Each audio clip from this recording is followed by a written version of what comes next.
মহামায়া আই গোসানী দুর্গতি নাশিনী আই মঙ্গলকারিণী মা দুর্গা মহামায়া আই গোসানী দুর্গতি নাশিনী আই মঙ্গলকারিণী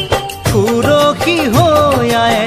শিৱ গৰিলে আকাশৰ দেৱগণে পুষ্প বৰষিলে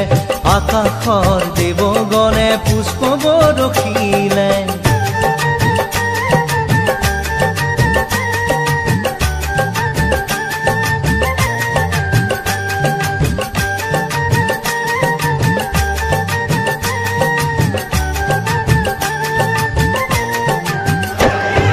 শৰৎকালৰ টুকুৰা সন্ধিয়া পৰত গৌৰী আহি মাতৃগৃহত